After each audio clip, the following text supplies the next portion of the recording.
오후의 시작, 세상의 모든 정보. 안녕하세요. 아나운서 임중입니다. 정치권에서는 여야 모두 새로운 당대표의 탄생을 앞두고 긴장감이 고조되고 있습니다. 민주당은 정청래, 박찬대 두 후보가 이제 사흘 앞으로 다가온 전당대회를 놓고 막판 총력전에 나섰고요. 국민의힘은 한동훈 전 대표의 불출마 선언 이후에 김문수 전 장관을 중심으로 판세가 요동치고 있습니다. 오늘 여의도 인포메이션에서 여야 전당대회를 비롯한 정치권 이슈 짚어보겠습니다. 요즘 정년을 넘긴 뒤에도 계약직이나 촉탁직으로 일하시는 분들 많으시죠. 그런데 최근 재계약 문제로 소송을 제기하는 고령 근로자들이 늘고 있다고 합니다. 대법원이 계약갱신에 대한 기대권을 인정한 판례 때문인데요. 오늘 라디오 생존 백서에서 갱신 기대권 등 정년 이후의 고용 문제에 대해서 살펴보겠습니다. 저희 방송은 KBS 1라디오 유튜브 채널을 통해서 실시간으로 시청과 참여가 가능하십니다. 많은 관심 부탁드리면서 KBS 세상의 모든 정보 지금 시작합니다.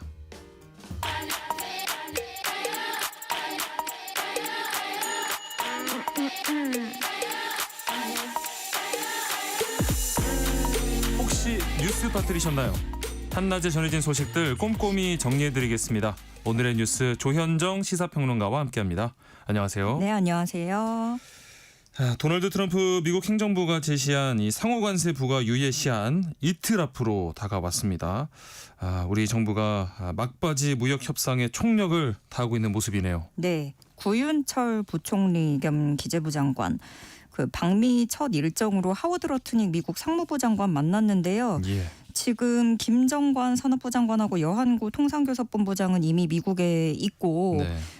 이 두 사람도 이 협의에 같이 갔어요. 네. 그래서 통상 분야 최고위 당국자 3인방이 모두가 워싱턴 DC에 모여서 미국과 협상에 나선 거죠. 예. 지금 이미 미국에 계속 있는 이 김정관 장관이랑 여한구 본부장은 그 제이미슨 그리어 미국 대표부 대표의 일정에 맞춰서 네. 유럽도 갔다가 이렇게 미국 그렇죠. 그 왔다 갔다 하면서 일정 맞추면서 만나고 있는 상황이고요. 네. 그렇게 해서 이제 이 세 명하고 러트닉 장관이 만난 다음에 나온 얘기가 미국 측에서 우리한테 요구한 게 최선의 협상안, 최종적인 협상안을 테이블에 올려달라라고 우리 측이 요구를 했다라고 예. 언론 보도가 나오고 있어요. 네. 그러면 미국이 아직까지 좀 이걸로는 성에 안 찬다.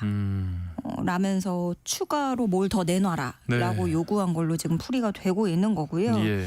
그러면서 또 러트닉 장관은 우리 측의 그 월스트리트 저널 통해서 얘기를 한 게 트럼프 대통령이 유럽연합하고 일본, 영국 이런 주요 파트너하고 무역협정 체결한 상황에서 왜 또 한국과 새로운 협정이 필요한 건지 이거에 대한 설득 왜 그런 건지 예. 좀 이게 필요하다라고 강조했다고 월스트리트 저널이 전했고요. 어렵네요. 네. 예, 조현 외교부 장관도 미국에 도착합니다. 그래서 외교부 장관이잖아요. 네. 그러니까 이 한미 간의 통상을 넘어서 외교 분야로까지 좀 접촉면을 확장을 한다라는 네. 거고 조현 장관은 이렇게 가면 마코 루비오 미 국무장관하고 만나기로 약속이 돼 있습니다. 그리고 또 구윤철 부총리가 31일에 베선트 장관과 만나게 됩니다.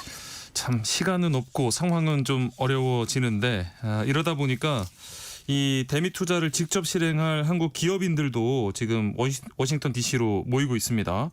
이 관세 협상 측면 지원에 나서는 게 아니냐 이런 이야기가 나와요. 네. 이재용 삼성전자 회장 미국 출국길에 오르면서 많은 화제를 낳았는데요. 예. 얼마 전에 그 대법원 무죄 판결 받은 이후에 첫 외부 일정이에요. 네. 그래서 미국으로 가는 거에 대해서 대외적으로는 글로벌 비즈니스 협력, 신사업 구상 등을 위한 일정이라고 하는데 이 타이밍에 이렇게 간다는 거는 관세 협상의 어떤 지원으로 나서는 네. 그런 관측이 나오고 사실 이 얘기하는 신사업 구상이나 글로벌 비즈니스 협력이라는 게 관세 협상하고 또 떼놓을 얘기는 아니기도 그렇죠. 하고요. 네. 그래서 우리 측이 어떤 미국에서 반도체 투자를 늘린다거나 AI 반도체 분야 기술 협력을 제한할 가능성 지금으로서는 좀 거론 조심스럽게 관측이 되고 있는 거고 예. 특히 삼성전자 같은 경우에 이 테슬라하고 역대 최대 규모 그렇죠. 계약을 맺었잖아요. 네. 네. 그래서 이 부분에 대해서도 얘기가 나올 것 같고 그 전날에 이미 김동관 한화그룹 부회장이 방미길에 올랐어요. 예.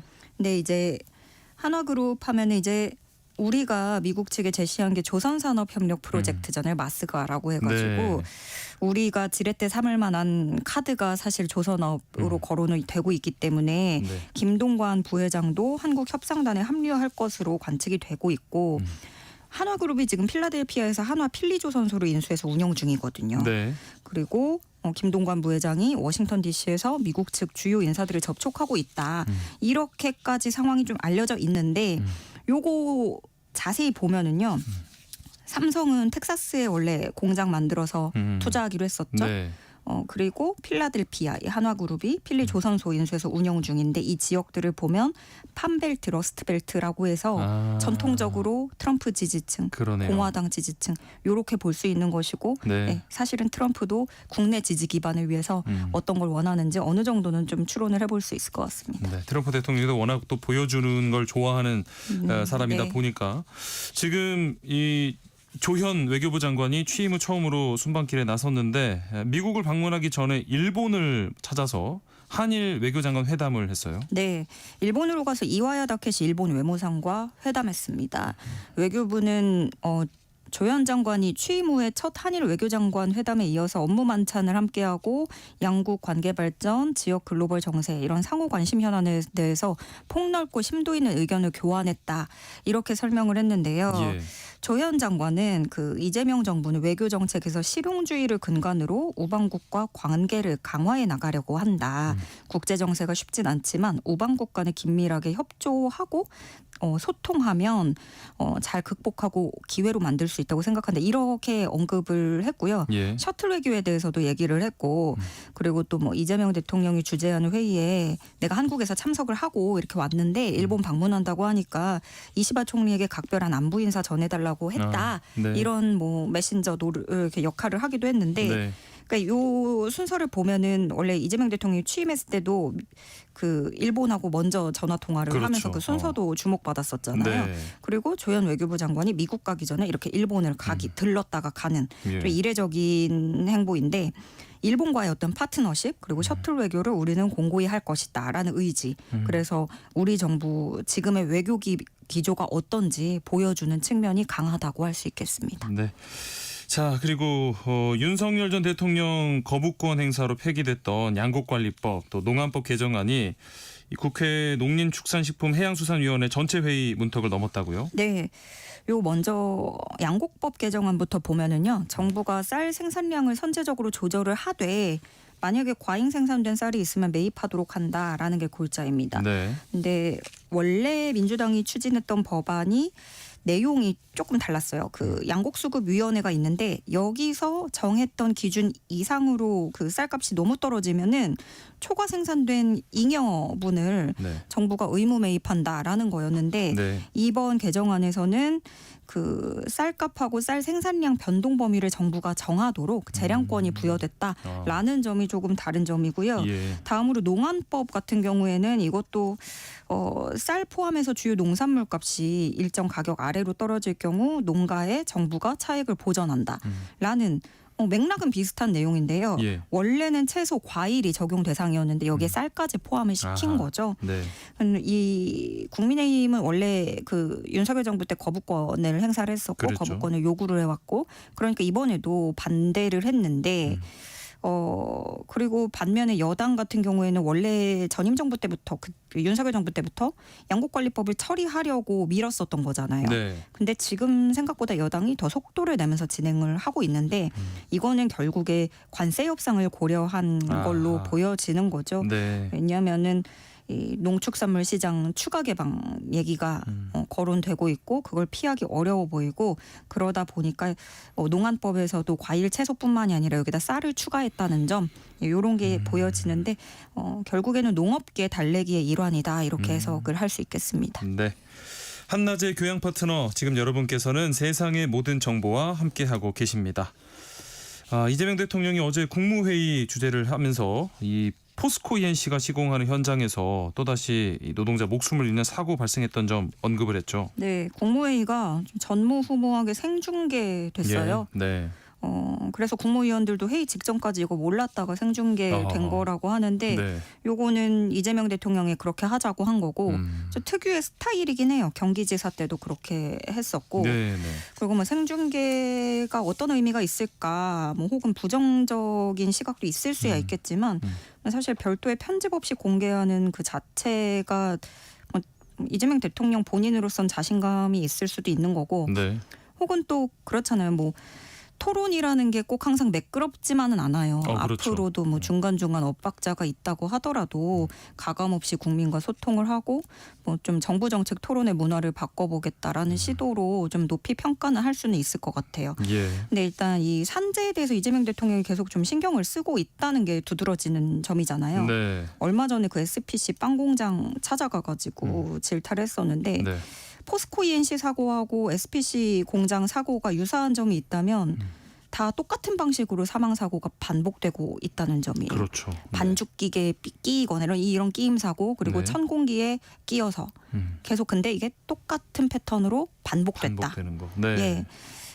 그리고 SPC 같은 경우에는 사실 그 뭐 파리바게트, 베스킨라빈스, 던킨 도너츠 이거 국민들이 피해갈 수 없는 브랜드들이고 그렇죠. 네. 이거 서민들이 빵, 아이스크림 이런 거 먹어가면서 그걸로 돈 버는 기업이에요. 네, 네. 근데 그 국민들이 불매 운동까지 했는데도 그동안에 어떤 이렇다 할 대책을 안 내놓다가 대통령이 찾아가서 캐물으니까 이제 이게 하루아침에 이렇게 나올 대책이었나? 그러니까요. 예, 좀 씁쓸하긴 했는데요. 네. 기왕 이렇게 된 거 뭐 잘 고쳐지면 좋겠고 네. 그리고 어제 많이 화제가 됐던 게 이재명 대통령이 뭐 주가 폭락하게 해야 된다. 그러니까 산재 사망 사고 상습적으로는 안 돼. 그런 회사는 주가 폭락하게 만들 수 있다. 네. 요게 요 워딩만 떼서 헤드라인이 나오면 좀 되게 자극적일 수는 그렇죠. 있는데요. 네. 전후 맥락을 좀 보면은 이재명 대통령이 언급한 건 이겁니다. 노동법을 안 지키는 이유는 돈이 들기 때문이고 그 비용을 아끼는 게 이익이니까 계속 아끼는 거고 근데 나중에 대가가 훨씬 크다면 절대 이러지 않을 텐데 차라리 기업들이 사람이 죽는 위험을 감수하는 게 이익인 사회가 돼버렸다라는 네. 거예요. 그래서 대안으로 제시를 한 게 징벌적 배상 도입, 예. 고액 과징금, 대출 제한, 건설 면허 취소 이런 거예요. 네. 근데 이거 쭉 보면은 다 돈이나 그 기업의 영업과 관련된 겁니다. 면허가 그러네요. 취소되거나 대출 제한 되면은 영업에 좀 비상이 걸리잖아요. 네. 그러면 이 말인즉슨 기업의 이윤과 관련된 일인데 그리고 그 돈의 흐름을 투명하게 보여주는 것 중에 하나가 주가인 거죠. 그런 네. 맥락에서 주가 폭락이라는 말이 나온 건데 그래서 결국에 풀이를 해보면 기업의 그 손실, 손익계산 이런 거에서 사람의 목숨값이 절대 이렇게 평가절하돼서는 안 된다. 그렇죠. 목숨값이 우선돼야 된다라는 말을 한 걸로 풀이를 할 수 있겠고 네. 또 이 얘기도 했어요. 그러니까 중대재해처벌법 이 처벌이라는 말이 좀 너무 네거티브하게 부정적으로 느껴질 수 있는데 예. 도리어 일정한 예방 성과를 낸 회사 인센티브 주는 거는 어떻겠느냐 이랬거든요. 근데 네. 이것도 역으로 보면 예방 성과를 낸 기업에 인센티브를 준다? 그러면 같은 경쟁 업계에 있는 다른 회사들이 인센을 못 받으면 좀 하나의 네거티브를 받는 거죠. 그 카드를. 네. 네. 그런 효용이 좀 있을 수 있고 그리고 오늘 방금 전에 들어온 소식은 그 비상경제점검 회의가 있었는데요. 네. 이 대통령이 기업인에 대한 배임죄 처벌이 남용되고 있어서 경영활동을 위축시키는 측면이 있는데 경제협력 합리화 TF를 가동하겠다라고 밝혔다는 소식 방금 전에 들어왔습니다. 네. 뭐 이런 면에 있어서도 항상 좀 실용적인 현실적인 대안을 향해서 가는 그런 모습입니다. 자, 특검 얘기를 해보죠. 윤석열 전 대통령이 오늘도 이 김건희 특검팀 2차 소환에 응하지 않았습니다. 네. 어제 불출석했었고 네. 오늘 오전에 다시 오라고 얘기를 했는데 오늘도 불출석한 겁니다. 그런데 변호인 선임계라든가 이런 의견 같은 거를 하나도 전달하지 않았다고 해요. 네. 대신에 그러니까 특검에는 그런 변호인 선임계 같은 걸 제출을 안 했는데 언론에 얘기를 했어요. 네. 오늘 불출석의 이유는 역시나 건강 문제이고 지금 거동이 어렵고 앉아있기도 힘들어하는 상태다. 추후 출석도 건강이 나아지지 않으면 어렵지 않을까 싶다. 이렇게 언론을 통해서 전했습니다. 특검팀은 이에 따라서 이 윤 전 대통령에 대해서 체포영장이라든가 이런 그렇죠. 강제 조처 고려하고 있고요. 네. 체포영장 발부되면 구치소에다가 특검보, 검사 이렇게 투입해서 교도관들과 함께 집행하는 방안을 검토 중이라고 알려졌습니다. 네. 자, 그리고 국군 방첩사에서 2차 계엄을 준비했다 이런 의혹이 제기되고 있는데 무슨 내용인가요? 예, 이게요. 여인영 전 방첩사령관이 12월 3일 비상계엄 당시에 방첩사 내부의 전시 예산 편성을 지시를 했고요. 네.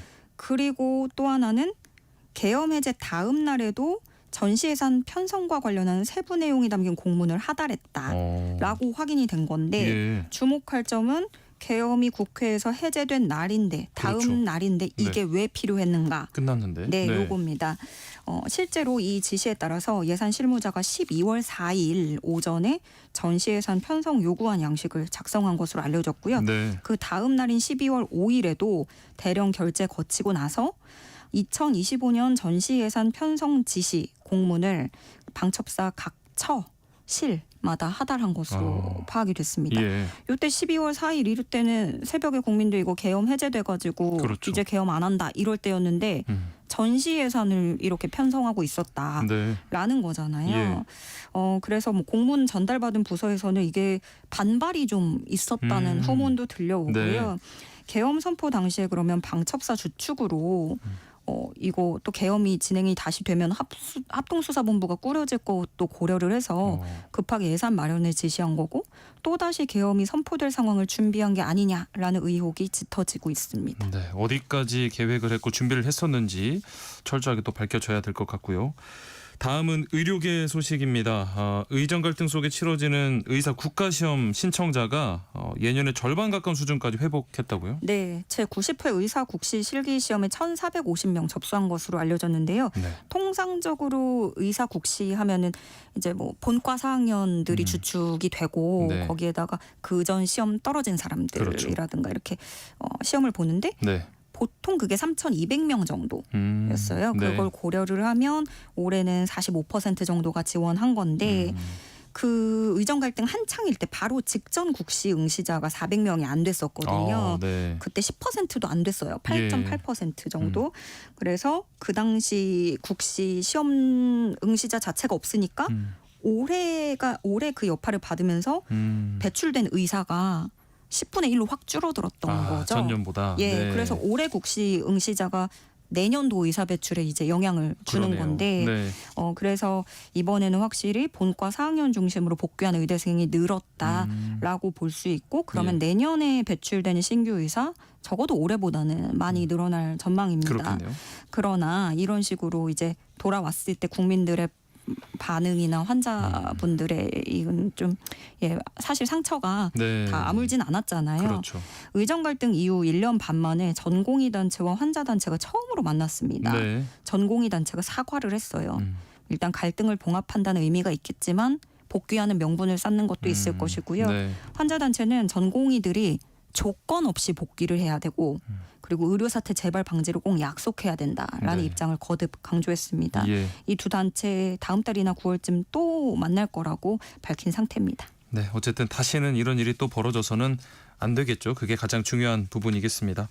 오늘의 뉴스 여기까지 하겠습니다. 지금까지 조현정 시사평론가와 함께했습니다. 고맙습니다. 네, 고맙습니다. KBS 라디오 세상의 모든 정보 함께하고 계신 지금 시각은 12시 38분입니다. 이 시각 교통정보 알아보겠습니다. 네, 이 시각 교통정보입니다. 점심시간이지만 휴가철답게 이동량이 많습니다.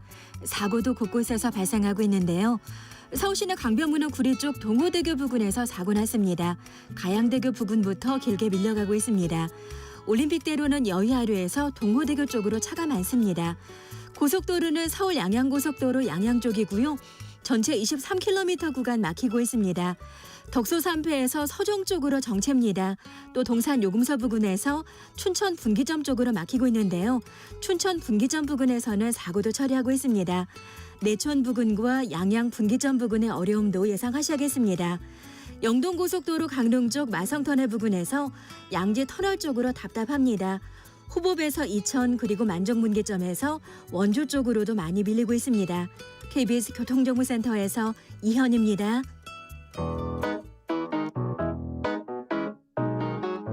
세상의 모든 정보는 청취자분들의 관심과 참여를 기다립니다. 방송 들으시면서 궁금한 점이 있거나 의견 공유하고 싶은 분들 계시면 문자 보내주세요. 추첨을 통해 모바일 쿠폰 보내드리겠습니다. 참여하실 번호는 샵 9730이고요. 짧은 문자 50원, 긴 문자 100원의 이용료가 부과됩니다. 콩 게시판을 통해서는 무료로 참여하실 수 있고요. KBS 1라디오 유튜브 채널을 통해서도 실시간으로 시청 참여하실 수 있습니다. 꼭 알아야 할 정보를 알기 쉽게 전달해드리는 세상의 모든 지식. 수요일은 투자의 시대, 국내외 돈의 흐름을 살펴보는 수요 금융시장 시간입니다. 연합인포맥스 윤은별 기자와 함께합니다. 안녕하십니까? 안녕하세요.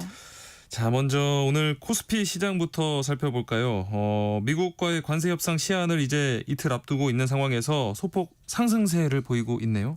네, 맞습니다. 일단 어제 종가가 4년 만에 코스피 지수 최고치 기록했거든요. 그렇죠. 어제 3,230.57에 마감을 했는데 이게 2021년 8월 10일 이후에 4년 만에 최고치라고 합니다. 예. 이게 말씀하신 것처럼 이제 이틀 남은 관세 유예 시한을 앞두고 이제 주요국과 관세 협정이 체결되고 있고 우리나라 정부도 열심히 뛰고 있는데 네. 그러면서 관세 우려가 완화될 거란 기대감이 작용을 했고요. 예. 사실 어제 간밤에 뉴욕 증시 분위기는 별로 안 좋았는데 오늘도 관세 협상 계속 진척되고 있는 그런 기대도 있고 하다 보니까 약간 상승 시도하는 모습이 있었습니다. 네. 그리고 외국인이 순매수하고 개인이랑 기관을 매도하는 그런 모습도 있었고요. 다만 상승세의 힘이 그렇게 크지는 않습니다. 아하. 단기 고점 부담이 여전하고요. 그리고 이제 무역 협상 가지고는 좀 더 상승하기에는 약간 힘이 빠지지 않을까라는 네. 그런 분위기도 있고 변수도 생기지 않을까 이런 경계가 나오고 있습니다. 뭔가 불확실성이 좀 해소된다는 면에서는 긍정적이긴 한데 아직은 조금 우려되는 부분이 크다 보니까 좀 상승 동력이 좀 덜한 것 같고요. 네. 그리고 삼성전자 이어서 LG 에너지 솔루션 대규모 글로벌 수주 소식이 들어와서 화제가 되고 있네요. 네, 맞습니다. 이번 주 금융시장을 굉장히 이런 글로벌 수주 소식이 예. 이제 우리나라 시장을 들썩이고 있는데요. 네. 일단 이번 주 초에 삼성전자가 테슬라에 약 23조 원의 인공지능 칩을 공급하는 계약을 맺었다고 발표를 했습니다. 네. 이번 수주가 좀 의미 있는 게 삼성 파운드리 사업에 대한 신뢰 회복의 신호탄이 될 수도 있고 이제 대만의 TSMC가 독점하고 있던 그런 구조의 어떤 그물을 알 수 있다는 그런 분석도 나왔기 때문인데요. 네. 이제 원래는 삼성전자는 거래 상대방을 뭐 계약상의 비밀 유지 이유로 안 밝히고 거래 규모랑 내용 정도만 공개를 했는데 그렇죠. 이제 우리 일론 머스크가 X에다가 이제 대놓고 얘기를 하면서 네. 아직까지도 삼성전자는 이제 비밀이라는 입장이고요. 예. 그리고 이제 머스크는 직접적으로 좀 삼성의 회장 아마 이재용 회장 얘기하는 거겠죠. 네. 이런 고위 경영진과 화상 통화를 해서 파트너십 관련한 논의를 했다고도 밝혔습니다. 네. 그러면서 삼성전자가 7만 전자에 드디어 안착을 했고요. 네. 이제 이런 이재용 회장과 이제 일론 머스크의 파트너십이나 이런 수주 같은 게 한미 관세 협상에도 좀 지렛대가 될 수 있다라는 예측도 나오고 있습니다. 예. 그리고 오늘 또 나온 기업 소식인데요. LG 에너지 솔루션이 5조 9,442억 거의 6조 원에 달하는 규모의 LFP 리튬 인산철의 배터리 공급 계약을 맺었다고 합니다. 네. 이게 지난해 매출 전체의 23.2%에 해당한다고 하는데요. 네, 네. 이게 여기서 역시나 계약 상대방을 공개하진 않았는데 지금까지 나오는 내용은 이제 테슬라가 아니냐라는 추정이 나오고 있습니다. 네. 그래서 굉장히 테슬라 수주에 우리나라 주요 기업들이 들썩이고 있는데요. 네. 이게 테슬라가 저번 1분기 실적 컨퍼런스 콜에서 실적 발표회에서 관세 같은 거에 따라서 중국이 아니라 미국 내 기업으로 LFP 배터리 공급처를 찾고 있다고 밝혔거든요. 네. 근데 이제 LG 에너지 솔루션이 오하이오주, 테네시주 이런 미국의 이런 굉장히 많은 생산 기지를 갖고 있습니다. 그러다 보니까 이런 추정이 나오는 걸로 보입니다. 네. 혹시나 또 이번에도 일론 머스크의 어떤 그 발표로 밝혀지지 않을까 하는 또 기대가 있고요. 그동안 코스닥 시장은 조금 관망세가 짙은 모습이었는데 오늘은 어떨까요? 네, 코스닥도 제한된 움직임을 보이다가 이제 오전 점심 들어서면서 상승폭을 조금 확대를 했는데요. 네. 에코프로비엠이랑 에코프로 같은 2차 전지주 그리고 레인보우 로보틱스가 상승세 보이고 있고요. 예. 펩트론, HLB, 파마리서치 이런 제약 관련 이런 주식들이 일부 하락 중입니다. 오늘은 외국인이랑 개인이 사고 있고 기관은 매도랑 매수가 비슷한 정도를 보이고 있는데요. 네. 오늘 좀 재미있었던 게 코스닥 3,000을 주장하는 어떤 자본시장의 협회의 슬로건이 나오기도 했습니다. 네. 벤처 벤처기업협회랑 한국벤처캐피탈협회, 코스닥협회 이 세 개가 합동 기자 간담회를 열고 이제 코스닥 3,000 시대 가자. 지금 800 정도 되거든요. 예. 연기금의 코스닥 투자 의무화하고 펀드 조성해서 코스닥 3,000 시대도 같이 가보자라는 이야기를 했다고 합니다. 네. 오늘 오전에 조금 전에 일본에서 지진 소식이 전해지긴 했는데 이 일본이나 중국, 아시아 증시 상황은 지금 어떨까요? 네, 일단 전반적으로 눈치 보기 장세인데요. 네. 일본 증시가 말씀하신 이런 쓰나미 관련된 영향을 받았습니다. 네. 네, 러시아 캄차카 반도에서 초강진이 발생하면서 일본에서도 이제 일본 정부도 경보를 하고 이런 대피 명령도 내렸다는 이런 소식이 전해졌잖아요. 예. 그러면서 일본 증시가 오전 중에 조금 내렸다가 살짝 이제 어제와 비슷한 수준으로 올라왔습니다. 네. 그러면서 달러 엔도 떨어졌는데요. 달러 엔 환율이 떨어진 게 엔화가 달러 대비 강세를 보인 건데 이제 일반적으로는 이제 그 나라에 재해가 닥치면 네. 그 나라 통화가 약세를 보여야 되잖아요. 그렇죠. 근데 일본은 약간 반대인 나라인데요. 이게 일본이 해외 자산이 굉장히 많거든요. 예. 특히 보험사가 굉장히 미국 자산 이런 해외 자산을 많이 갖고 있어요. 아. 그래서 이런 재해가 닥치면 보험사가 해외 자산을 팔아서 아. 이제 보험금을 지급할 수 있지 않을까 이런 것 때문에 이제 일본이 재해가 올 때마다 좀 엔화가 오히려 강해지고 달러가 약해지는 그런 경향이 나타난다고 합니다. 네. 그러면서 달러 엔이랑 연동해서 우리나라 환율도 10원 이상 떨어지기도 했고요. 그리고 좀 중국으로 넘어가 보면 중국 증시는 움직임이 약간 제한되고 있습니다. 이제 미중 무역 협정이 타결되진 않았지만 휴전을 연장한다는 취지의 합의가 이루어졌는데 네. 이제 안도는 했고 이제 이런 재료는 앞서 충분히 반영을 했으니 약간 눈치를 보면서 재료를 살피는 그런 분위기라고 할 수 있을 것 같습니다. 네. 자, 미국 뉴욕 증시는 사상 최고치를 막 경신하고 있었는데 간밤에는 다소 약세를 보였어요.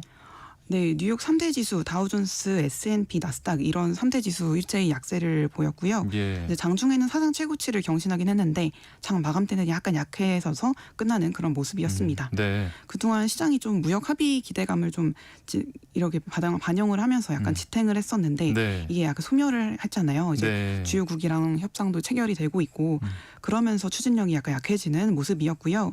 일본이랑 EU 이런 좀 전통적인 우방국이랑은 대부분 협상이 마무리되다 보니까 이런 좀 동력이 약해지는 네. 모습이 있었고 네.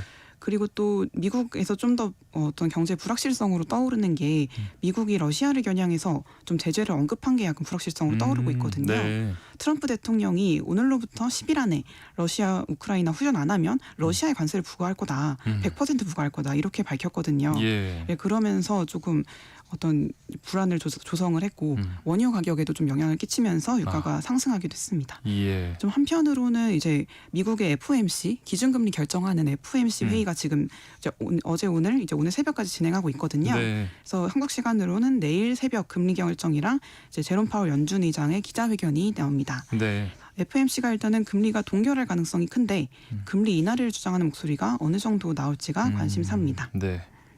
그리고 종목 중에서는 미국 최대 보험사 유나이티드 헬스 그룹의 주가가 7% 넘게 급락했고요. 예. 이게 2분기 실적이 좀 예상치에 많이 못 미치면서 많이 하락을 했고 그리고 요즘 이제 한국 분들도 우리나라 사람들도 관심이 많은 위고비 아, 네. 위고비 만드는 덴마크 회사인 노보노디스크 주가가 21% 폭락했거든요. 네. 그러면서 미국의 제약주들한테도 좀 하방 압력을 미치는 그런 영향을 줬습니다. 네. 앞서 말씀하신 것처럼 지금 미국이 일본에 이어서 EU와도 관세 협상을 타결했는데 지금 중국과의 협상 어느 정도 진행이 되고 있을까요? 네, 말씀드렸던 것처럼 약간 휴전 수준의 합의, 정확히는 휴전을 연장하자 정도의 합의가 이루어졌는데요. 네. 일단 미국과 서로에게 부과한 관세 유예 조치의 연장을 추진하자 이런 건데 일단 결론은 못 찾은 거고요. 네. 지금의 휴전을 연장하기로 한 건데 이게 지난 5월에 스위스 제네바 협상을 다시 돌아가 보면은 그 전까지 145%, 125% 이렇게 굉장히 어마무시한 그렇죠. 관세를 서로한테 주다가 폭탄을 쏟았죠. 네. 그 관세 폭탄을 일단은 90일간 이 90일이 8월 12일까지였거든요. 예. 이때까지 115%포인트 내리자라고 했었거든요. 네, 네. 근데 이제 이납은 이 115%포인트 중에 91%포인트는 취소하고 24%포인트에 대해서는 90일 유예하자라고 한 내용입니다. 오늘 내용이. 네. 근데 이게 또 유예하기로 한 것도 완전 합의된 건 아니고요.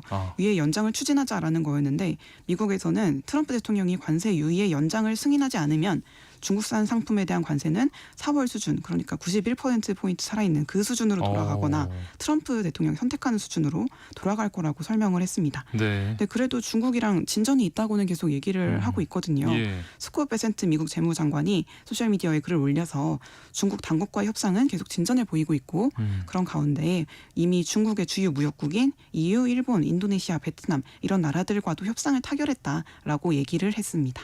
끝까지 이 줄다리기 끈을 놓지 않는 모습이고요. 네. 이제 우리나라가 문제인데 이 미국과의 관세 협상에서 이 가장 핵심 쟁점 무엇이 될 거라고 시장에서는 보고 있을까요?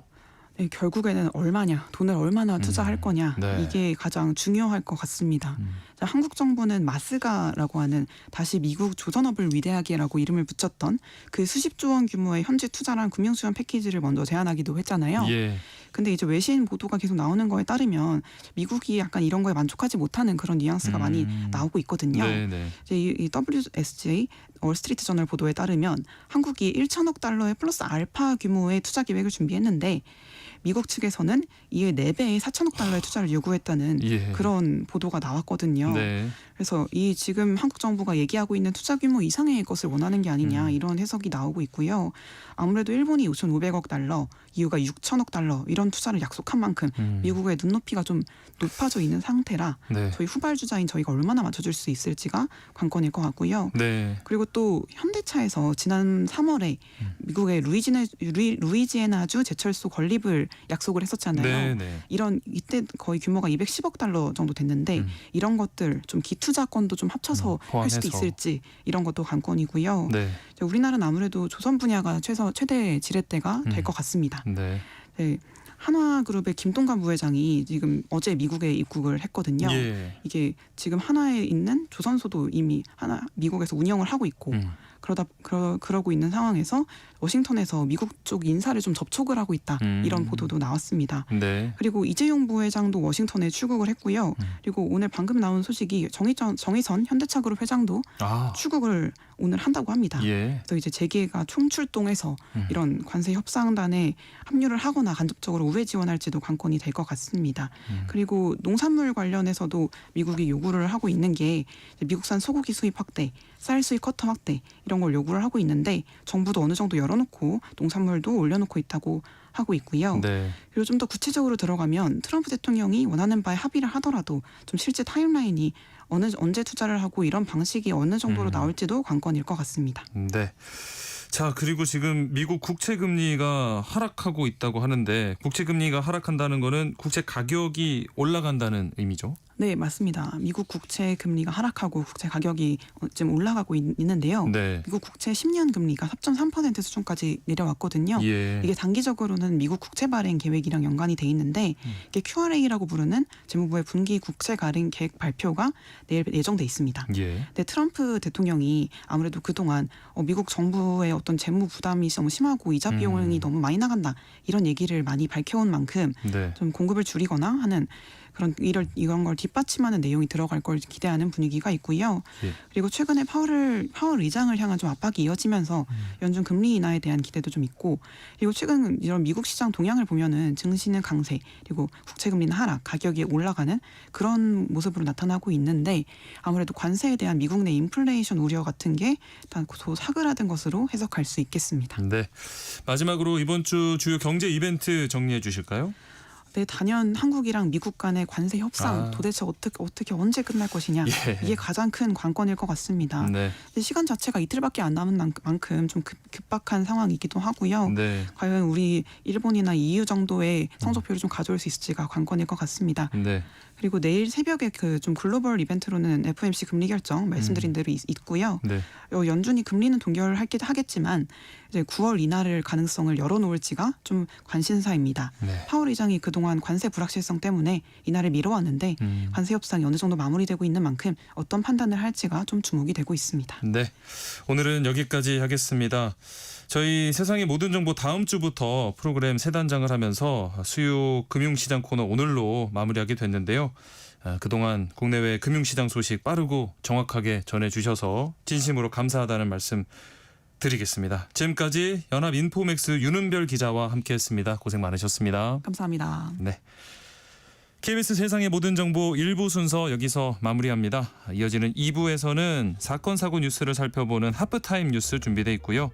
1터에서 나를 지키는 법 알려드리는 직장인을 위한 라디오 생존 백서, 또 정치부 기자가 생생하게 전달해드리는 여의도 인포메이션 코너까지 기다리고 있습니다.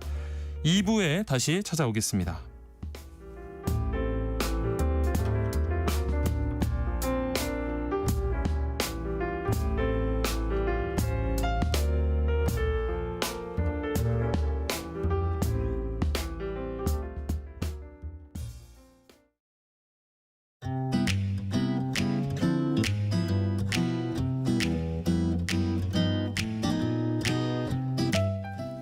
안녕하세요. 바른말 고운말입니다. 여러분은 뒤후자에 나아갈 진자를 쓰는 한자어 후진이라는 표현을 들으면 어떤 뜻이 떠오르시나요? 발전과 관련된 뜻을 생각할 수도 있고 자동차의 진행 방향을 생각할 수도 있을 겁니다. 또 후배의 개념으로 생각하는 분도 있을 텐데요. 이 한자어에는 이처럼 여러 가지 뜻이 포함되어 있습니다. 각각의 뜻과 관련해서 그 반대말을 생각해보면 의미가 더 확실해지는데요. 어떤 발전 수준에 뒤지거나 뒤떨어짐 또는 그런 사람을 뜻하는 경우 반대말은 선진입니다. 또 뒤쪽으로 나아감의 뜻으로 쓰이는 경우의 반대말은 전진일 것이고 같은 학교를 나중에 나온 사람, 즉 후배의 뜻이라면 선배가 반대말이 되죠. 세 번째 뜻과 관련된 한자 성어 중에 후생가외라는 말이 있습니다. 이 말은 젊은 후학들을 두려워할 만하다는 뜻으로 후진들이 선배들보다 젊고 기력이 좋아 학문을 닦음에 따라 큰 인물이 될 수 있으므로 가히 두렵다는 말로 논어에 나오는 말입니다. 날이 갈수록 뛰어난 후배들이 점점 많아져 후생가외라는 말을 실감하게 된다. 이렇게 말할 수 있습니다. 참고로 쪽에서 뽑아낸 푸른 물감이 쪽보다 더 푸르다는 뜻으로 제자나 후배가 스승이나 선배보다 나음을 비유적으로 이르는 말인 청출어람과는 다른 뜻이니까 혼동하지 않으셔야겠습니다. 지금까지 바른말 고운말 아나운서 국혜정이었습니다.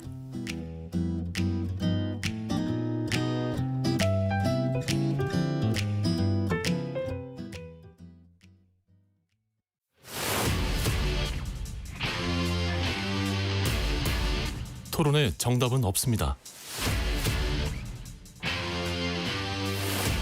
토론이 세상을 바꿀 수도 없습니다. 하지만 질문은 새로운 세상을 만들 수 있습니다. 질문으로 올바른 세상을 만드는 첫걸음. 평일 저녁 7시 20분 KBS 열린 토론.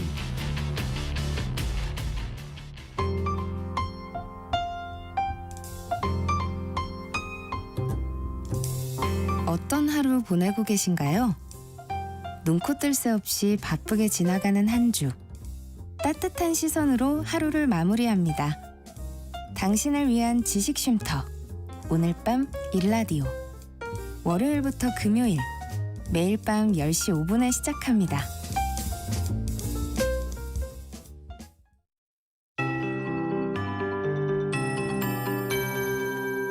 KBS 58분 날씨.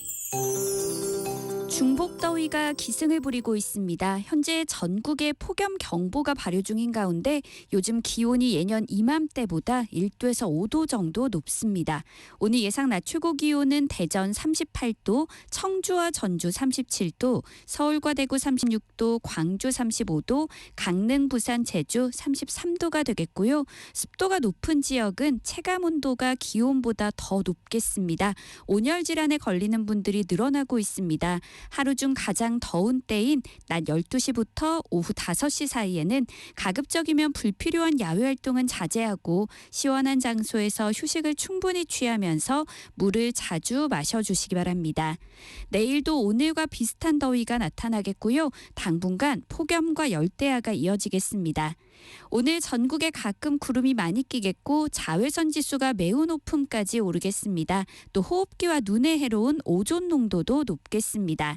오후에는 경기 북동부와 강원 중북부 내륙에 소나기가 오는 곳이 있겠고요. 제주도는 바람이 점차 강하게 불겠습니다. 한편 제주도 해안과 남해안에는 높은 너울이 몰려오겠습니다. 해안가 안전사고에 유의하시기 바랍니다. 현재 서울의 기온은 34.6도입니다. 송소진입니다.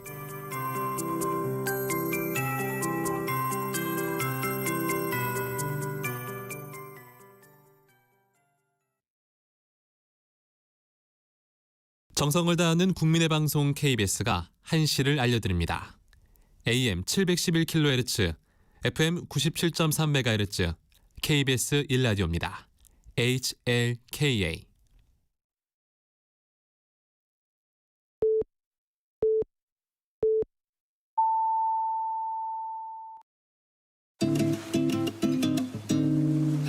나른한 오후를 책임질 영양 만점 지식 비타민.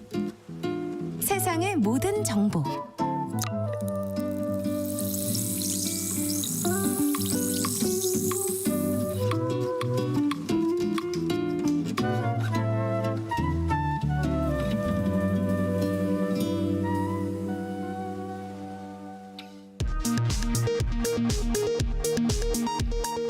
이 시각 라디오 정보센터 뉴스입니다. 이재명 대통령이 100조 원 이상 규모의 국민펀드 조성 방안을 마련해 AI를 비롯한 미래 전략 산업에 투자하겠다고 밝혔습니다. 또 과도한 경제 형벌로 기업의 경영 활동이 위축되지 않도록 정부 내 경제 형벌 합리화 TF도 가동하겠다고 말했습니다. 더불어민주당은 당정이 공식화한 법인세 최고 세율 인상 등을 두고 전 정부의 세수 파탄을 바로잡는 거라고 강조했습니다. 국민의힘은 민주당이 본회의 처리를 예고한 노란봉투법, 방송 3법 등에 대해서 필리버스터로 맞서겠다고 예고했습니다. 구윤철 경제부총리가 미국 도착 직후부터 미 상무장관을 만나 협상을 가졌습니다. 앞서 러트닉 상무장관은 한국협상단에 최종 협상안을 요구한 것으로 전해졌습니다. 경제협력개발기구 OECD 통계 분석 결과 우리나라 국민의 기대 수명이 83.5세로 OECD 38개국 가운데 5위인 것으로 나타났습니다. 하지만 자살 사망률은 2022년 기준 인구 10만 명당 23.2명으로 OECD 국가 중에서 가장 높은 것으로 집계됐습니다. 지금까지 라디오 정보센터 뉴스 정원나였습니다.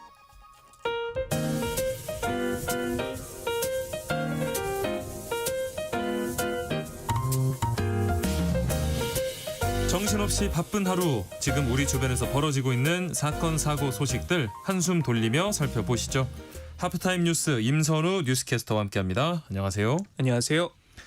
오늘이 더위의 절정이라고 하는 중복인데 우리 세모전 가족분들 몸보신 잘 하셨는지 모르겠습니다. 캐스터님은 아직 점심 안 드셨다고요? 네, 아직 못 먹었습니다. 꼭 지나기 전에 꼭 챙겨 드시고. 네. 이게 왜냐면 잘 챙겨 먹지 않으면 버티기 힘들 정도로 너무 더워요. 네, 그렇죠? 맞습니다. 아무리 삼복더위라지만 연일 계속되는 폭염 그리고 열대야 때문에 힘들고 지친 분들 많으실 것 같은데요. 예. 지난 폭우 뒤 찾아온 초복부터 중복인 오늘까지 점점 더위가 극심해지더니 폭염 경보가 내려진 일주일 동안 서울의 낮 기온은 꾸준히 35도를 웃돌고 있습니다. 네. 또 밤더위도 식을 줄 몰라 오늘 서울의 최저 기온이 28.9도를 기록을 했는데 한낮에도 서울이 36도, 대전 38도, 전주 37도까지 오른다고 하네요. 예. 또 오늘은 오후에 경기 북동부와 강원 중북부 지방에는 소나기가 살짝 지나가겠고요. 휴가철 해안가를 찾는 분들은 너울성 파도가 높게 인다는 점 꼭 염두에 두셔야겠습니다. 네. 당분간 이 뜨겁고 습한 공기가 한반도를 장악하면서 35도 안팎의 고온이 계속된다고 하는데요. 예. 날이 오죽 더우면 여름에도 겨울 이불을 덮고 잘 정도로 서늘하다고 알려진 강원도 태백에도 어제 폭염주의보가 내려지기까지 했습니다. 네. 183곳 육상기상특보구역 중 특보가 내려지지 않은 곳은 한라산이 유일했을 정도라고 하니까 중복 핑계 삼아서 몸보신 든든히 해야겠습니다. 네, 이렇게나 날이 뜨겁다 보니까 온열 질환자도 빠르게 늘고 있는데 이 폭염 경보 속에 밭일을 나갔다가 80대 노인이 숨지는 사고가 있었네요. 네, 어제 하동에서 있었던 일인데요. 네. 한창 더울 시간인 오후 1시 반쯤 어머니가 밭에 나가신 것 같은데 연락이 안 된다는 신고가 접수가 됐습니다. 네. 즉각 출동한 구급대가 밭에 쓰러져 있는 80대 노인을 발견했지만 이미 숨져 있었다고 하는데요. 하동은 지난 23일부터 쭉 폭염 경보가 발효된 상태로 이날 낮 최고 기온은 37도에 육박했다고 합니다. 연일 전국적으로 폭염이 기승을 부리면서 이렇게 인명피해가 잇따르고 있습니다. 하루 동안 전국 응급실에 이송된 환자가 일주일째 100명대에 달할 정도인데 네. 올해 누적 온열 질환자는 총 2,600명을 넘어서면서 1년 전과 비교해보면 2배 넘게 발생했고요. 네. 이 가운데 12명이 사망했습니다. 네. 이례적인 더위 속에 가축도 100만 마리 넘게 폐사하면서 지난해 같은 기간보다 피해가 6배 넘게 불어날 만큼 아이고. 사람도 동물도 찜통더위에 맥을 못 추는 요즘입니다. 그런데 문제는 앞으로 더 더워진다는 거죠? 네, 올해 7월 전국 최고 기온이 평균 31.8도를 찍으면서 1994년 이후 역대 두 번째로 높았을 만큼 밖에 5분만 서 있어도 숨이 턱턱 막히는 날씨인데 맞아요. 8월에는 더 더워진다고 합니다. 네. 기상청이 발표한 석 달 전망을 종합해 보면 8월 한 달 동안 평년보다 기온이 높을 가능성이 50%, 비슷할 가능성이 30%, 낮을 가능성이 20%로 나타났는데요. 네. 특히 첫째 주, 둘째 주는 평년에 비해 기온이 비슷하거나 높을 가능성을 80%로 봤고 뒤이어 3주, 4주째에는 그 가능성이 90%까지 올라갑니다. 네. 통상 8월 기온은 7월보다 1도가량 높다고 하는데 올해는 더 강한 폭염이 찾아올 가능성도 나오는데요. 북태평양 고기압 영향으로 찜통더위가 지속되는 가운데 올해는 티베트 고기압까지 한반도를 덮고 있기 때문이라고 합니다. 예. 기상청은 오늘부터 금요일인 다음 달 1일까지 내내 서울의 한낮 기온이 36도까지 오를 것으로 내다보고 또 최저 기온도 28도에서 27도 아래로 떨어지지 않는 열대야가 계속될 것으로 봤는데 아무쪼록 건강관리 특히 더 신경 써야겠습니다. 네, 좀 뭐 양산도 쓰고 다니시고 물도 자주 마셔주시고 또 뭐 몸보신도 잘 하셔서 탈 없도록 하셔야겠습니다. 자, 이제 국제통화기금 IMF가 내놓은 경제 전망치를 좀 짚어볼까요? 이 주요국들 중에 드물게 우리나라 성장률 전망치만 좀 낮춰잡았어요. 네, 석 달 전 1%로 전망했던 것보다 0.2%포인트 더 내려잡으면서 올해 우리나라의 경제 성장률 전망치를 0%대인 0.8%까지 낮췄는데요. 네. 최근 한국은행과 한국개발연구원이 올해 우리 성장률 전망을 0.8%로 또 지난달 경제협력개발기구 OECD도 전망치를 1%로 내린 데 이어서 IMF마저 낮춘 겁니다. 예. 이번 보고서 본문엔 한국의 성장률 조정과 관련한 내용이 담기진 않았지만 라우라난드 IMF 한국 미션 단장은 별도로 국내 정치와 글로벌 통상 불확실성, 상반기 실적 부진 등을 원인으로 들었는데 지난 5월부터 13조 8천억 원 규모의 1차 추경이 집행됐지만 아직 그 효과가 뚜렷하게 나타나지 않았다는 의미로 해석이 되고요. 네. 다만 경기 회복세가 하반기부터 본격화될 것으로 보고 내년 성장률 전망치는 1.4%에서 1.8%로 상향 조정했습니다. 예. 또 하나 눈길이 가는 부분은 우리 전망치는 낮춰잡은 반면 세계 경제의 성장률은 높여잡았는데요. 미국의 관세 폭탄이 여전하지만 이 실효세율이 당초 걱정보다는 낮아진 점에 주목하면서 4월 전망 때는 세계 경제가 2.8% 성장할 거로 봤지만 이번에는 3%로 0.2%포인트 올려잡았습니다. 네. 또 달러 약세와 일부 주요 국가의 재정 지출이 늘어나면서 성장률을 높였다 덧붙였는데요. 다만 이제 내일이죠. 내일이 아니죠. 모레죠. 네. 1일 관세 유예가 종료되거나 협상이 결정돼 다시 높은 수준으로 설정될 경우 내년 세계 생산은 0.3% 낮아질 수 있다고도 진단했습니다. 네. 자, 다음 소식 또 보겠습니다. 이제는 진짜 우리나라도 뭐 마약 청정국이다 이런 말 할 수가 없겠는데 올 상반기 이 역대급으로 많은 마약이 적발됐다면서요.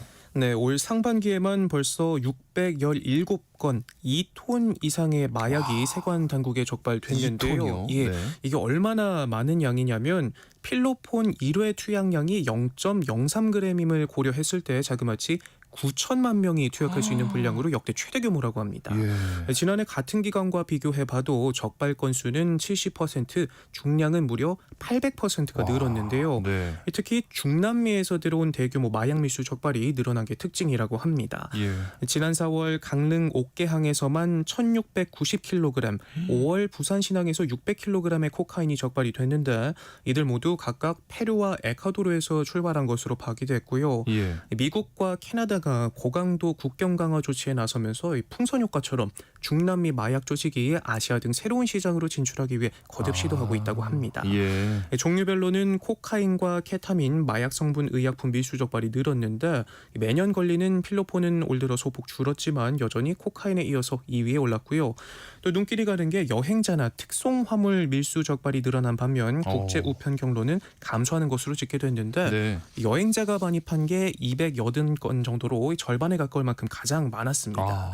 최근 2년 연속 국내 마약 사범이 2만 명을 웃돌 만큼 이 불법 마약류가 우리 사회 전반에 침투하고 있는 실정인데 네. 일상을 파고든 검은 유혹에 절대 흔들려선 안 되겠습니다. 네.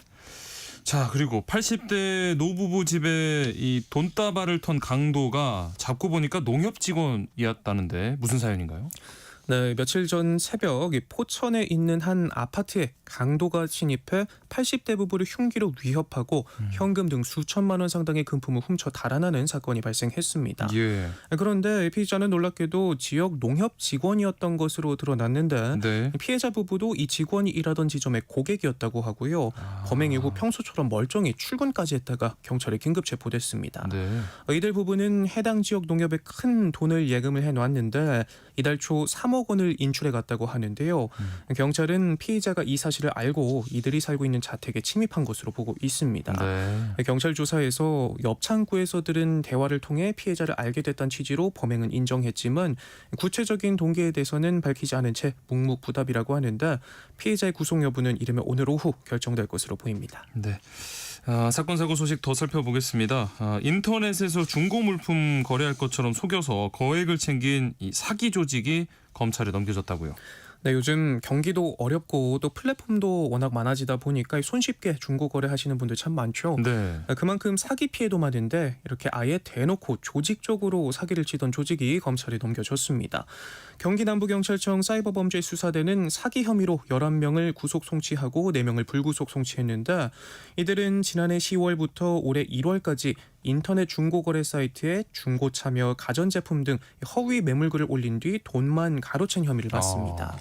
피해를 본 사람만 2,500명이 넘고요. 피해 액수는 26억 원에 달한다고 하는데요. 네. 경찰은 범죄 수익금 22억 3천만 원에 대해 기소 전 추징 보전했고 총책이 중간 관리자를 두고 인출책과 세탁책 등 역할을 나눠 조직적으로 범행한 것으로 보고 범죄단체 조직 혐의를 추가 적용할지 검토하고 있다며 나머지 공범들에 대해서는 더 수사 중이라고 밝혔습니다. 예. 보통 중고거래 사기라고 하면 개인이 범행을 저지르는 방식이었던 것과 달리 이제 이렇게 조직적인 수법으로 진화하는 모습인데요. 네. 중고거래 하실 때 가급적이면 얼굴 맞대고 직접 거래하시는 게 사기를 예방하기 가장 좋은 방법이고요. 네. 또 인터넷에 사이버 안전지킴이나 더치트 같은 사이트 검색해 보시면 거래 상대의 전화번호나 계좌번호 등이 범죄와 연관성이 있는지 확인해 볼 수 있으니까요. 참고하시면 좋겠습니다. 사이버 안전 지킴이 혹은 더 치트 이렇게 검색해 보시기 바랍니다. 요즘 뭐 휴가철 맞아서 해외여행 앞두고 계신 분들 많으실 텐데 최근에 이 해외 카드 사용이 증가하다 보니까 뭐 도난이나 분실, 복제 이런 부정 사용이 늘고 있고 사기 수법도 또 다양해지고 있다면서요. 네, 금융감독원에 따르면 지난해 해외에서 부정 사용된 카드 규모는 31억 6천만 원에 달한다고 합니다. 예. 3년 전까지만 해도 이 절반 수준이었는데 꾸준히 늘기 시작하더니 이렇게나 불어났는데요. 유형별로 보면 도난이나 분실이 27억 9천만 원, 카드 위조가 3억 6천만 원으로 대부분을 차지했습니다. 예. 해외에서 이렇게 카드 부정 사용 사고가 발생하면 국내에 비해서 대처가 어려워서 건당 부정 사용액이 크고 건수도 계속해서 늘고 있는데 이런 피해를 막기 위해 미리 신청해야 할 서비스와 대처 방법들 짚어보면요. 네. 먼저 출국 전에는 해외에서 카드를 사용할 때 원화로 결제돼 추가 수수료가 붙는 것을 막기 위해 원화 결제 차단 서비스를 신청하시는 게 좋습니다. 네. 또 해외 사용 안심 설정 서비스를 통해서 카드를 쓸 나라와 일회 사용액, 사용기간 등을 미리 설정하는 것도 도움이 되고요. 네.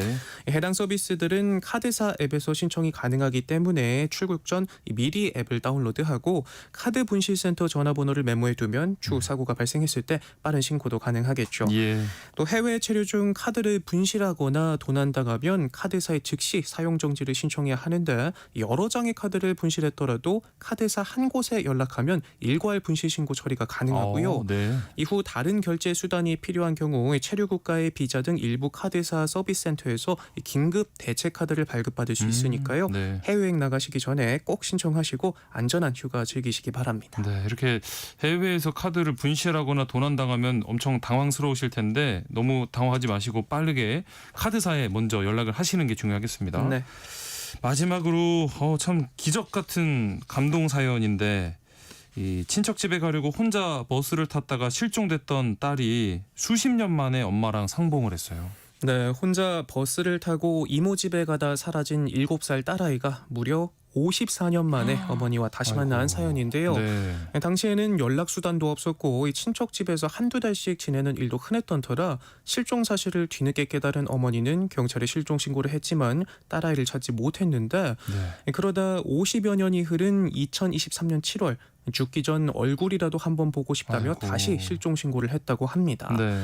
그렇게 올해 1월 이 사건을 넘겨받은 장기 실종 사건 전담 부서가 전면 재수사를 시작했고 오랜 기다림 끝에 결국 두 사람은 다시 만날 수 있게 됐는데요. 네. 앞서 한동안 엄마를 찾다 좌절했던 딸은 포기하고 싶었지만 이 두 딸이 끝까지 해보자며 도와줘 포기하지 않고 있었다 감격스러워했고 예. 수십 년 만에 딸아이를 다시 만난 어머니도 죽기 전 생사만이라도 알고 싶어 항상 마음 졸이며 살았는데 너무 감사하다 마음을 전하기도 했습니다. 네, 이런 좀 훈훈한 좋은 뉴스만 계속해서 전해드리고 싶은 마음이네요.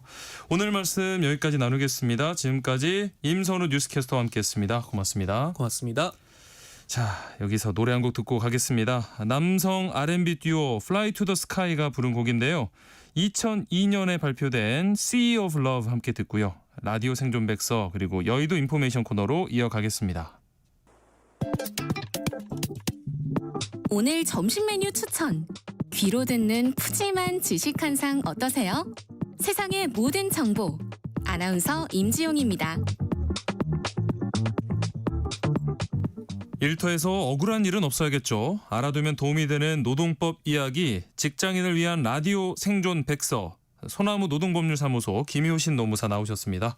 안녕하십니까? 네, 반갑습니다. 자, 오늘은 어떤 이야기를 나눠볼까요?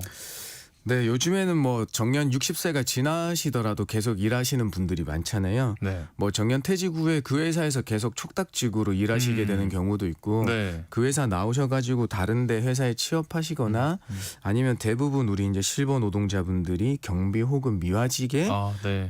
아니면 조리원으로 계속 일하시게 되는 경우가 많습니다. 네. 근데 요즘에 문제가 돼 있고 계속 문제가 돼 왔던 게 뭐냐면 정년 넘기고 계속 일하시면서 계약직으로 많이 하시죠. 1년 단위 계약을 많이 체결하는데요. 네, 계속 네. 갱신을 계약을 계속 이어오다가 어느 날 계약을 종료하겠다고 통보받는 일이 있습니다. 네. 그래서 이제 뭐 4년 동안 계약했는데 갑자기 계약 종료당하는데 이거 답답합니다. 어떻게 해야 되나요? 저는 아직 일할 수 있는데 라는 이런 질문들을 많이 주시거든요. 네. 그래서 오늘은 이 정년 이후에 이제 계약직으로 일하시는 실버 근로자들의 우리 계약 만료 그다음에 계약 갱신에 대해서 한번 이야기 나눠볼까 합니다. 네. 라디오 생존 백서 오늘은 계약직으로 일하는 고령 근로자들의 계약 종료 문제에 대해서 살펴보겠습니다. 관련해서 궁금한 점 있으시거나 또 상담이 필요하신 분들 문자 보내주시면 김효신 노무사와 함께 상담해 드리겠습니다.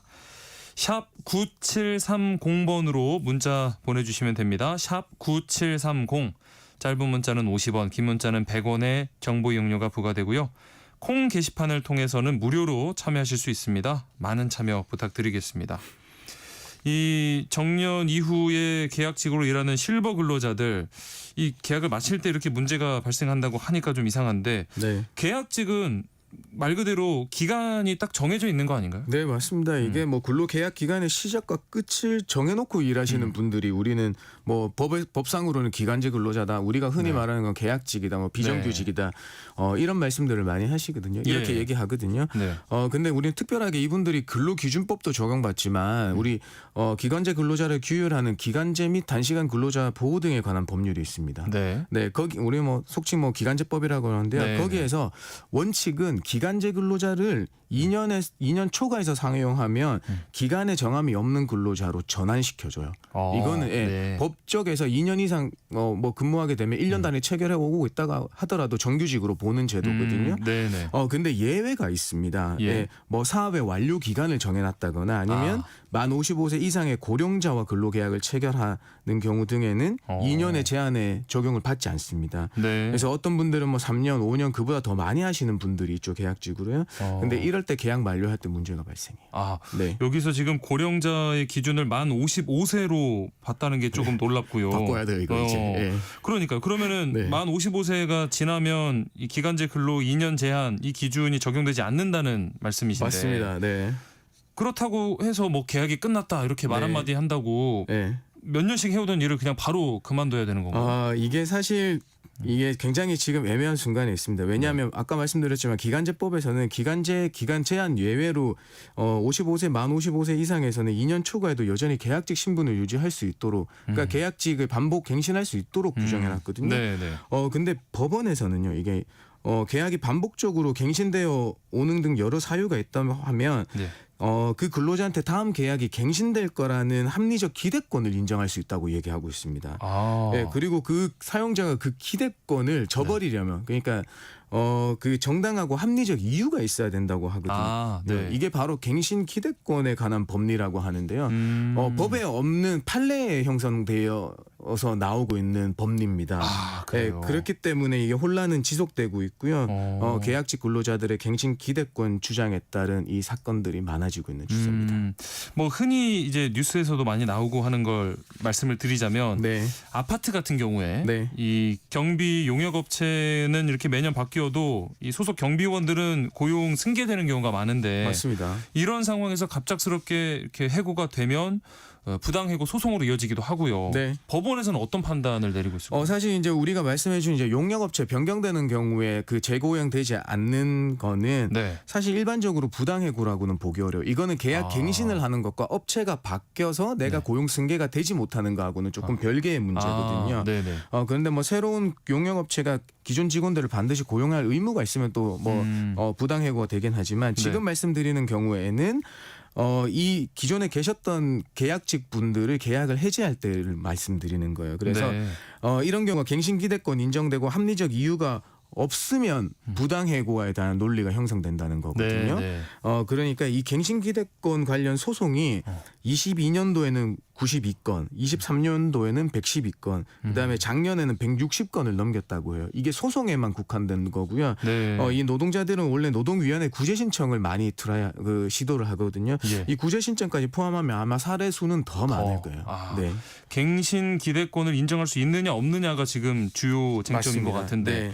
만 55세 이상은 기간제법에서도 지금 예외라고 했는데 네. 어떤 판례가 있었을까요? 사실 2017년 이전에는 기간제 제한의 예외에 대한 갱신 기대권 판결이 없었어요. 근데 네. 17년 대법원에서 그러니까 무기 계약 전환 예외 대상자인 만 55세 이상의 고령자에 대해서도 갱신 기대권을 인정할 수 있다고 판결하게 되었습니다. 네. 사실 그 전까지만 해도 고령자니까 언제든 계약이 끝날 수 있다라는 인식이 강했어요. 근데 네. 이 판결 이유로는 우리 만 55세 이상 뭐 계속 고령자라고 말씀드려서 그렇지만 이 법에서 고령자라고 하니까 고령자도 반복 계약 갱신에 대한 정당한 기대가 형성돼 있다. 그러면은 합리적 이유 없이 계약 갱신을 거절하는 거는 해고에 해당된다라는 기준이 정립된 겁니다. 네. 그래서 이렇게 1년 단위의 계약을 많이 하는 데가 우리 경비나 청소 노동자분들, 시설 관리직의 고령 근로자분들한테 많은 영향을 미치게 되는 거거든요. 네. 아니 근데 진짜 요즘 세상에 55세는 너무 젊잖아요. 바꿔야 돼요. 그러니까 고령자라고 네. 할 수가 없고 네. 얼마든지 더 일할 수 있는 그런 능력이 되시는데 맞습니다. 이 갱신 기대권 인정을 받으려면 혹시 뭐 어떤 조건들이 있어야 되나요? 사실 크게 이제 두 가지 경우로 나눌 수 있습니다. 하나는 뭐 근로계약서나 취업규칙에 뭐 계약 기간이 끝나더라도 일정한 조건이 충족되면 갱신한다는 규정이 있는 경우입니다. 어떤 네. 규정이 있다는 거고요.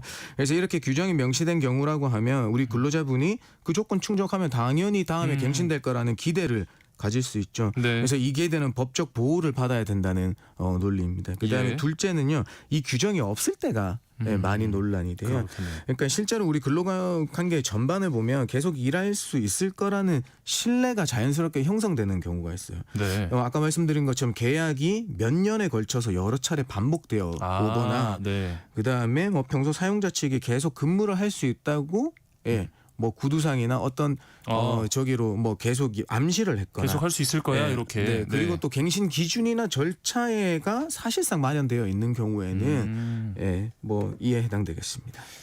이렇게 뭐 규정이 정해져 있다면 갱신 기대권 인정될 수 있겠는데 네. 그러면은 갱신 근거가 좀 명확하지 않은 경우에 판단이 좀 쉽지 않을 것 같아요. 맞습니다. 이게 뭐 사실 이제 갱신 기대권이라는 게 이게 다음에도 계속 일할 수 있을 거라는 정당한 신뢰 기반을 얘기하는 거거든요. 네. 근데 그 신뢰가 형성돼야지 보호받을 수 있다는 겁니다. 근데 이 법원이 판단할 때는 몇 가지 요소를 함께 보는데요. 네. 첫 번째는 이제 계약이 반복적으로 갱신되었다면 업무 자체가 상시적이거나 계속적인 일이었는지 아니면 또 본인뿐만 아니라 다른 동료 근로자들이 대부분 재계약이 됐는지를 살펴보고요. 네. 그다음에 이제 근무 평가 제도가 있다. 그러면은 그 평가 기준으로 일정 점수 이상이면 재계약이 되던 관행이 있는지 살펴보게 됩니다. 그다음에 아까 말씀드렸다시피 사용자 측에서 계속 일할 수 있을 거예요라고 말해온 태도나 사실상 갱신 절차가 내부에 마련된 경우에도 신뢰 형성의 근거가 될 수 있습니다. 네. 다만 우리 계약서에 뭐 이번 계약으로 종료되는다는 문구가 명확히 있거나 사용자가 합리적 이유를 입증한 경우, 그다음에 근로자가 반복적으로 근무 평가에서 부진한 결과를 받았다고 하면 당연히 그렇죠. 갱신 기대권이 인정되기 어렵겠죠. 네. 그래서 규정이 없다고 그러더라도 관행이나 업무 성격, 사용자 태도, 평가 결과 등 실질적 요소를 고려해서 판단한다라고 말씀드리겠습니다. 그러면 이런 갱신 기대권만 인정이 된다면 계속 일할 수 있었던 건데 만약에 그만두게 했다 하면 해고에 해당이 되는 걸까요? 사실 여기에서는 두 단계에 걸쳐서 판단해야 돼요. 하나는 아까 정당한 신뢰가 형성되었는지에 대한 갱신 기대권을 인정할 수 있냐가 1단계고요. 이 1단계를 통과해서 넘어오면 두 번째가 그 갱신 거절의 합리적 이유가 있냐 여부를 보게 됩니다. 네, 그래서 단순히 계약이 끝났다는 이유만으로는 부족하고요. 이 합리적 이유라는 거 우리 사회 통념상 일반적인 우리 국민들이 받아들일 수 있는 수준을 얘기하는 거거든요. 그런데 우리가 이제 해고에 대한 정당한 이유가 있어야 된다고 말씀드리는 거잖아요. 사회통념상 이 사람하고 근로계약을 지속할 수 없을 정도로의 근로자의 주의 사유가 있어야 된다는 게 정당한 이유로 보고 있는데요. 근데 여기서 말하는 합리적 이유는 이것만큼 엄격하지는 않습니다. 네, 그래서 그냥 뭐 그 흔한 사례로 근로자 예를 들어 직무 수행 능력이 부족하다든지 협업이 어렵다든지 하는 그 평가가 근거가 될 수 있고요. 그다음에 그 평가는 객관적이고 공정하고 합리적 기준에 따라 이루어졌는지가 중요할 것입니다. 그래서 만약 평가가 주관적이고 뭐 편향돼 있다면 당연히 합리적 이유가 없겠죠. 근데 또 하나는 이제 고려할 수 있는 게 회사 사정입니다. 예를 들어서 경영상 어려움이 있어서 인력을 줄여야 한다거나 아니면 사업 방향이 바뀌어서 이 업무 자체가 사라졌다고 하는 경우에는 계약 갱신하지 않는 정당한 이유를 인정해 줘야 되겠죠. 네, 그래서 근로자에게 계약 정리하려면은 구체적이고 타당한 이유가 있어야 된다는 겁니다. 지금까지 뭐 이 갱신 기대권과 합리적 이유에 대해서 설명을 해주셨지만 이게 처음 듣는 입장에서 여전히 좀 어렵게 느껴지실 것 같거든요. 네, 맞습니다. 계약직 근로자의 갱신 기대권이 부당 해고에 해당하는지 이 판단 좀 쉽게 정리해 줄 수 있을까요? 사실 이제 이게 계약직인데 갱신 기대권이라서 계속 일을 할 수 있다고 뭐 이런 것 때문에 이해가 어려우실 거예요. 그래서 이제 우리 계약직 근로자들 두 종류가 있습니다. 하나는 정말 진짜 진성 계약직. 진짜 순수한 근로 계약직이 있을 거고요. 아니면 원래는 법상으로는 무기 계약직인데 무늬만 이 1년 단위의 계약을 체결해 오고 있는지 살펴봐야 됩니다. 그래서 후자의 경우에는 계약을 형식적으로 1년을 끊었을 뿐이고 실제로 몇 년 동안 똑같은 일을 정규직으로 해왔다고 하면 그건 사실상 무기계약으로 볼 수 있겠죠. 그래서 이 경우는 계약 종료가 아니라 해고로 보기 때문에 그 해고에 정당한 이유가 있어야 됩니다. 반면에 정말 순수한 기간제였다. 그러니까 55세 이상에서 우리는 법대로 1년 단위의 계약을 체결해오고 있었다면은 아까 말씀드린 갱신 기대권이 있는지를 따져보게 되고요. 그다음에 근로자에게 그 계약이 연장될 거라고 기대할 만한 사정이 인정됐는지를 판단하게 됩니다. 그래서 기대권이 인정된 한 다음에 이 갱신 거절의 합리적 이유가 있는지 살펴봐야 되는 것입니다. 그러니까 순수한 기간제 계약이었더라도 갱신 기대권이 인정되고 뭐 정당한 이유 없이 갱신을 거절당했다면 이걸 해고로 볼 수 있다는 말씀이시군요. 맞습니다. 그래서 네. 우리가 똑같이 내가 계약직으로 갱신 거절을 뭐 몇 년 하다가 갱신 거절을 당한 경우라도 누군가는 구제받을 수 있고 누군가는 안 되는 이런 사례들이 네. 그러면 이런 상황에서 좀 구제받지 못한 경우에 네. 근로자 입장에서 어떻게 대응을 해야 될까요? 사실 이 갱신 거절은 일단은 해고로 보고 있습니다. 네. 그렇기 때문에 노동위원회에 부당해고 구제 신청을 하거나 법원에 해고 무효 확인 소송을 제기할 수 있죠. 그래서 해고가 부당하다고 하면 뭐 복직 명령이 내려지게 되고 해고 기간 동안에 임금 상당액을 받으실 수 있게 됩니다. 네. 그러면 이제 핵심은 갱신 기대권이 인정되고 그 갱신 거절이 그러니까 부당 해고로 판단될 경우인데 네. 그러면 정규직으로 전환될 수 있는 건가요? 사실 이 경우에는 두 가지로 나눠서 생각해야 돼요. 네. 왜냐하면 우리 55세 미만에서는 2년 초과하면 정규직이 된다고 말씀드렸잖아요. 네. 그래서 2년 초과했을 때 무늬만 계약직이었을 경우에는 당연히 무기계약 정규직이 되는 게 당연하죠. 그런데 만 55세 이상에서는 우리는 정규직 그 기간제 제한에 예외를 두고 있습니다. 네, 계속 네. 체결할 수 있어요. 그래서 이 경우에 해당하는 경우에는 반드시 정규직 전환이 되는 건 아니고 그 기간만큼 다시 재연장된다라는 겁니다. 그래서 이런 사례가 재연장하고 네. 이 소송 사례가 제가 3번까지 이어지는 경우를 봤어요. 네. 그러니까 이게 상황에 따라서 다 사례에 따라서 판단이 달라질 수 있을 것 같아서 맞습니다. 굉장히 복잡하게 이 느껴지는데 법에 아니라 판례에 판례에 형성된 법리 때문이에요. 이게. 그때 달라질 수 있군요. 네. 그러면요, 만약에 뭐 지자체 같은 곳에서 발주한 이 정부 예산 사업 같은 경우에 맞아요. 이렇게 10개월 일하고 1개월 쉬고 하는 식으로 이렇게 수년간 고용 형태가 반복이 됐다면 네. 갱신 기대권 인정이 될 수 있는 걸까요? 사실 우리가 이제 지지난 정부 때 우리 공공부문 비정규직 전환에 의해서 그때 당시에 이제 10개월 계약직으로 하는 경우가 많았는데 지금 공공기관이나 이런 데서는 8개월 정도 하고 있습니다. 8개월? 이제 그걸 네. 바뀌었어요. 뭐 그거는 뭐 여담으로 말씀드렸다고요. 네. 사실 계약 사이에 잠깐 공백 기간이 있다고 해서 무조건 관계가 끊어진다고 보지는 않습니다. 네. 그래서 여기에서 중요한 건 그 공백을 일부러 만든 거냐. 그러니까 기간제법의 무기계약 전환을 면탈하기 위해서 피하려고 해서 조작한 거냐의 문제거든요. 네. 사실 그래서 지자체나 공공기관에서는 그럴 리가 없잖아요. 그럴 수 정책에 없죠. 의해서 형성되니까 이제 그럴 리는 없지만은 사기업에서는 때때로 발생하거든요. 그래서 이제 이거 판단할 때는 공백 얼마나 길었는지, 전체 근무 기간 중 공백 기간이 차지하는 비율, 공백 전후의 업무나 조건이 비슷했는지 이런 것들을 파악해서 전부 종합해서 판단하게 되겠습니다. 네. 그리고 아까 다뤘던 사례 중에 이제 뭐 계약직 아니더라도 이제 아파트나 건물의 용역 업체가 바뀌는 경우에 예를 들어서 일부 인력은 고용을 승계하고 일부는 승계하지 않는다라고 하면 이건 해고로 판단할 수 있을까요? 아닙니다. 왜냐하면 다 요즘에는 신규 채용 형식을 취하기 때문에 그것은 부당해고로 보기 어렵습니다. 아까도 말씀드렸지만은 뭐 새로운 용역 업체가 기존 직원들을 반드시 고용해야 될 의무가 뭔가 계약서에 적혀 있거나 하면 고용을 해야 되겠지만 원칙은 아니다. 그래서 뭐 이런 경우는 뭐 공공기관이 위탁업체에 뭐 설정하면서 기존 근로자들을 고용 승계하라는 조건을 뭐 입찰 서류나 계약서에 명시했다고 하면 법적 의무가 생기게 되는 거죠. 뭐 그렇지 않더라도 뭐 기존에 계속 관행이 있었고 근로자들도 당연히 계속 일할 수 있을 거라는 기대권이 있다고 하면 여기서 말씀드리는 거는 갱신 기대권이 아니고 고용 승계 기대권이라는 걸 인정한 경우도 있습니다. 고용 승계 기대권이에요. 네. 자, 직장인을 위한 라디오 생존 백서, 이 계약직으로 일하는 고령 근로자들의 계약 종료에 관해서 이야기 나눠보고 있는데요.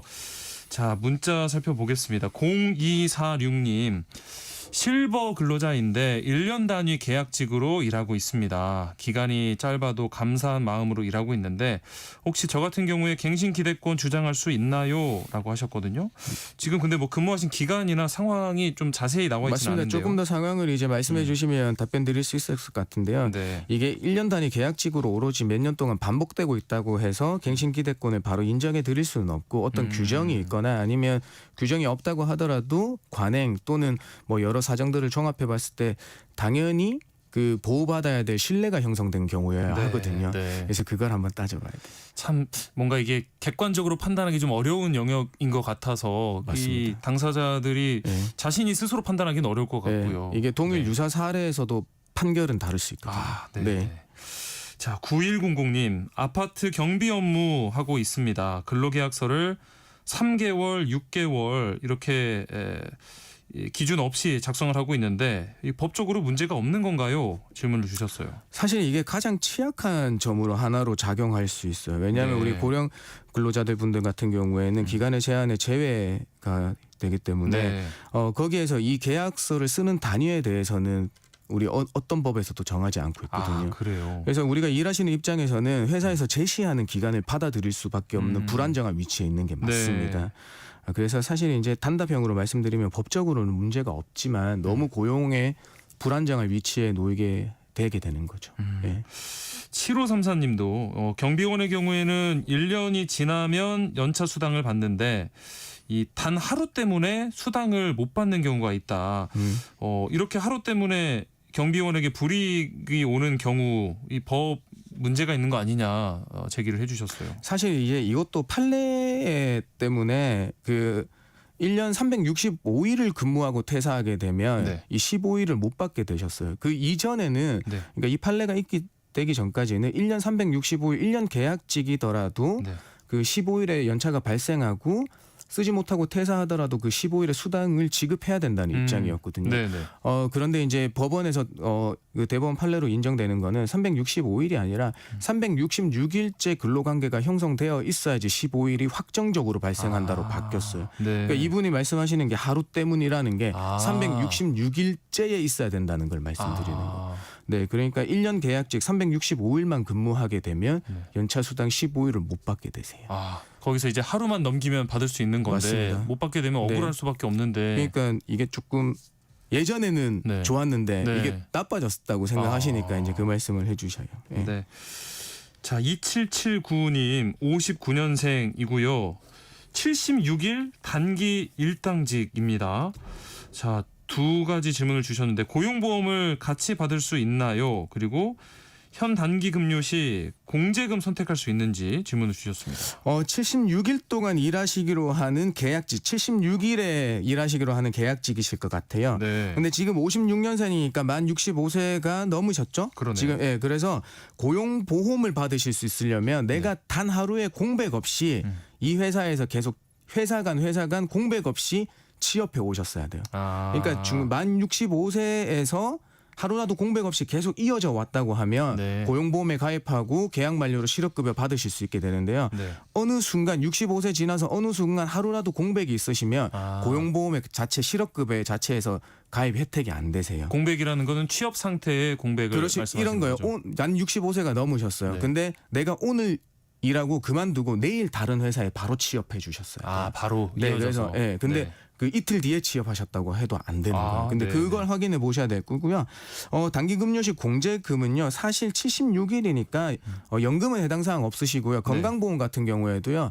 한 달 이상 월 8일 이상 근로하시면 건강보험도 가입하시게 돼 있어요. 일용직이라고 하더라도 네. 뭐 물론 계약직이면 당연히 4대 보험 가입하셔야 되는 거고요. 네. 선택할 수는 없어요. 알겠습니다. 직장인을 위한 라디오 생존 백서 오늘은 여기서 마무리하겠습니다. 소나무 노동법률사무소 김효신 노무사와 함께했습니다. 고맙습니다. 감사합니다.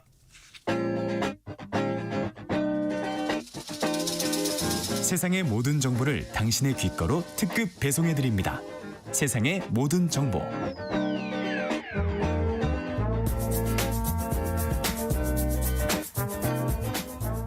청취자 여러분들을 여의도 정치로 안내해드리는 시간입니다. 여의도 인포메이션 시사저널 박성희 기자와 함께합니다. 안녕하십니까? 안녕하세요.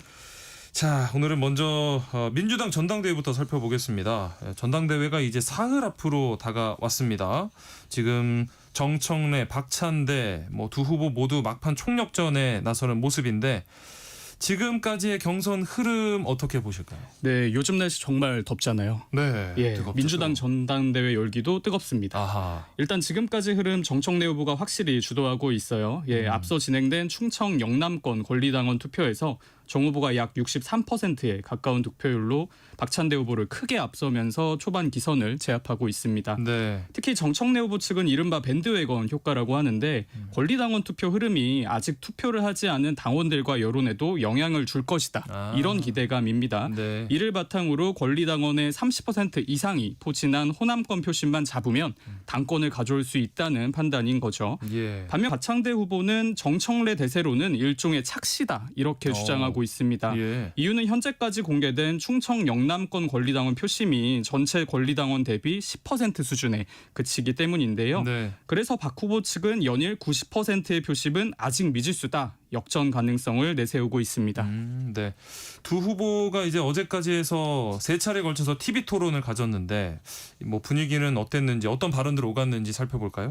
네, 두 후보 어제까지 총 3차례 TV 토론을 마쳤습니다. 보통 대선 토론을 보면 정말 거칠잖아요. 네. 그런데 민주당 전당대회 역시 같은 친명계 후보들답게 전반적으로 차분하고 또 훈훈한 분위기로 진행하고 있습니다. 네. 그만큼 공통된 답변들이 굉장히 많이 나왔는데 예를 들어 이재명 정부 1기 인사에 대해서는 두 후보 모두 실용적이고 균형 잡힌 내각이다. 굉장히 후한 점수를 매겼습니다. 네. 또 어제 진행된 토론회에서는 조국 전 대표 사면에 대해서 진행자가 찬반 의견을 두 후보에게 OX로 물었습니다. 예. 그랬더니 박 후보가 OX가 적힌 표말을 세로로 들었습니다. 아. 예, 대답하지 않겠다는 가운데로. 거죠. 네. 예. 그리고 정 후보는 아예 표말을 들지 않았습니다.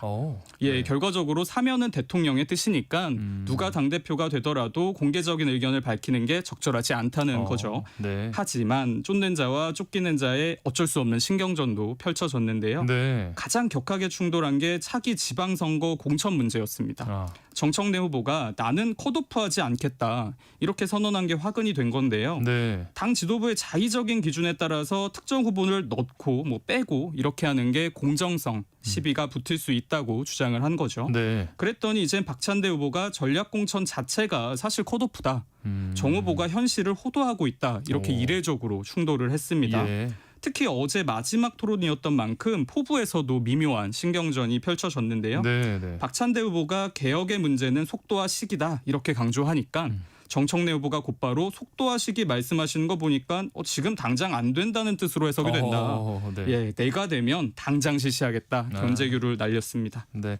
박찬대 후보가 이제 역전 골든 크로스를 주장하고 있는데 실제 역전 가능성 얼마나 있다고 보실까요? 네, 박찬대 후보 대역전이 단지 구호가 아니라 근거 있는 자신감이다 이렇게 말을 하고 있습니다. 네. 제가 최근에 박찬대 후보에게 반전을 자신하는 구체적인 이유가 뭐냐 이렇게 물어봤습니다. 네. 그랬더니 기사로 보도되지 않는 현장의 분위기를 꼽더라고요. 박 후보가 말하기를 수도권과 호남을 포함한 전국 권리당원들의 민심이 나한테 있다.